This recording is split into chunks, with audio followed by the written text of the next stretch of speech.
how much they love soccer in Utah. They're going to build their own stadium for the USL team. Which would be nice. Yeah. Sacramento, Seattle, Tulsa, Vancouver will be out west. This is going to be an exciting USL So Pro season. two 12-team conferences. Each team will play 28 games. You play every other team in your conference twice for a total of 24. A total of 22.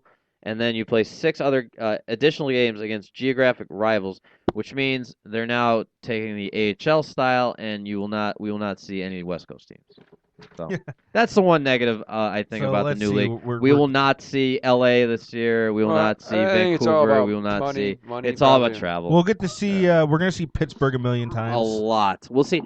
Our additional rival games will probably be against Toronto, Montreal, and Pittsburgh. I would guess we'll probably play Montreal 3 or 4 times, Toronto 3 or 4 times, Pittsburgh 3 or 4 times, the Red Bulls 3 or 4 times.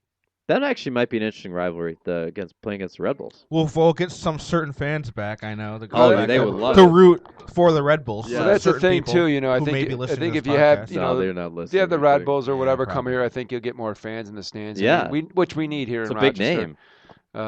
They'll be here. It'll be kind of like when the Wilkes-Barre Yankees. The Empire State Yankees and Rochester. And more people came to watch the Yankees for like the first 3 games, and no one cared. It turned out that people Andy didn't like the Pettis Yankees was pitching then. For that one game. They got 13,000 people. For most games, they had like 800. It was I don't know how old you guys, but I don't know if you remember back when Doug Miller actually played with the Rhinos, and they played over at Frontier. I mean, they were pulling in 10,000 plus. people. They had to add extra seating. It was like 12, 13. Standing room only and everything. Yeah, I mean, hopefully we can get the Rhinos back to that level. I mean, we've had this conversation so many I don't think times. it'll ever happen, but I'd at least like to see them average like 6,000. Yeah, absolutely. That's what I'm saying. I mean, maybe you won't get 10,000, but I mean, you have announcing 4,500 people in the fan, and you count 300. I mean, that's. I personally think it could get back to that, but it takes the work. The work that it would take, I think some people may or may not. Well, we had the conversation, and I think if you get John, not being insulting, it's just it takes a lot of work. If you can get some of these guys for the Lancers to play on this team, I guarantee you'll see a lot more people because you're gonna have the same names that people know and recognize. I mean, every year you have different people. I mean, I want to see the Rhinos and the Lancers work together and cross promote the sport in Rochester, and I want to see the Nighthawks and the Rattlers work together and cross promote the sport. I think it's with the seasons really stupid that both of those we have 3 soccer teams and the Flash. We have 3 soccer teams, 2 lacrosse teams. None of them talk to each other or work together. They all act like none of the other one doesn't. Well, they're exist. in competition with each other. They're not though. But I know they're Flash not. But the way they're looking at it, they're in competition. But even if you go to a Flash game, it's a different crowd than Rhinos games. Yes, it's obviously a lot more girls. Yes, it's girls soccer. A lot more soccer. And I think watching the Flash is better than watching the Rhinos right now, in my opinion. But a few years ago, I would say that, but not right now. I think they're an exciting. Well, I mean, they don't score a lot, but I like the USL game. No, I'm not gonna say I don't like it. I just feel that you can. I don't know. It's a better environment with the women's games. There's more.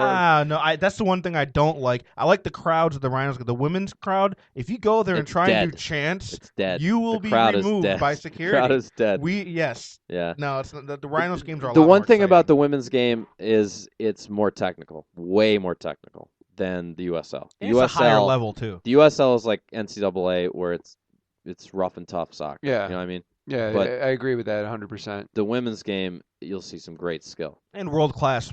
You'll see world class. Some of the best players in the world. Yeah. And Abby will be back with the Flash this year. I think the big problem with those two, like the Lancers and the Rhinos combining, is the fact that there's a lot more injuries in indoor and you're risking injury. But I mean, in the same aspect, you're playing on turf either way, so I guess injury can happen on either side. And not the greatest turf.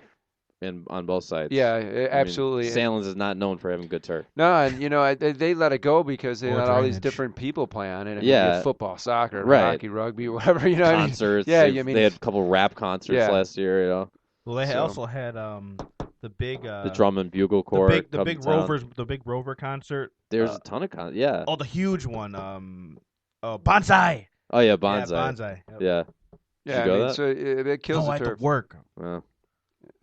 So hopefully, like I said, it'll work out. But yeah. All right. Well, we're gonna wrap this up.